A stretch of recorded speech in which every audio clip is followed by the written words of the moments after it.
علیکم ورحمۃ اللہ وبرکاتہ۔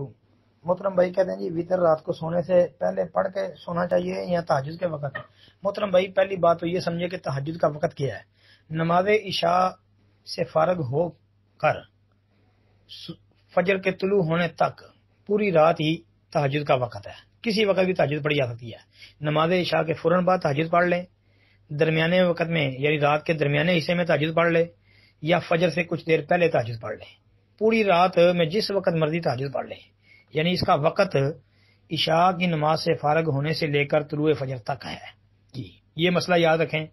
اس کے بعد اگر کوئی بندہ روٹین کے ساتھ پابندی کے ساتھ اٹھنے کا عادی ہے تو وہ فجر سے پہلے اٹھ کے اس وقت وطر پڑھ لے، عشاء کی نماز پڑھ کے وطر نہ پڑھے تو اس وقت پڑھ لے۔ جب وہ کچھ رکھتے پڑھتا ہے، تہجد کے نوافل پڑھتا ہے، رات کو قیام کرتا ہے تو وطر اس وقت پڑھ لے جی۔ پھر اگر کوئی بندہ سمجھتا ہے کہ میرے لیے اٹھنا مشکل ہے تو پھر وہ وطر پڑھ کے سوئے۔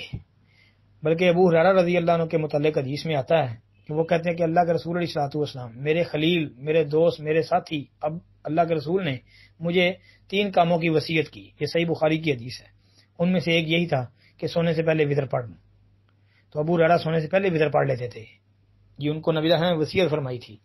تو بھائی سونے سے پہلے پڑھ لیں جی، پڑھنے ہیں جیسے بھی آسانی ہے۔ اب باقی یہ ہے کہ قل هو اللہ کتنی دفعہ پڑھنی ہے، اس میں سورہ اخلاص 9 دفعہ 7 دفعہ۔ بھائی ہمارے علم کے مطابق تو کسی حدیث میں ایسا ذکر نہیں آیا کہ اللہ کے رسول نے فرمایا ہو کہ 9 دفعہ پڑھو یا 7 دفعہ پڑھو یا 5 دفعہ پڑھو۔ یہ تو بھائی کوئی نہیں آیا،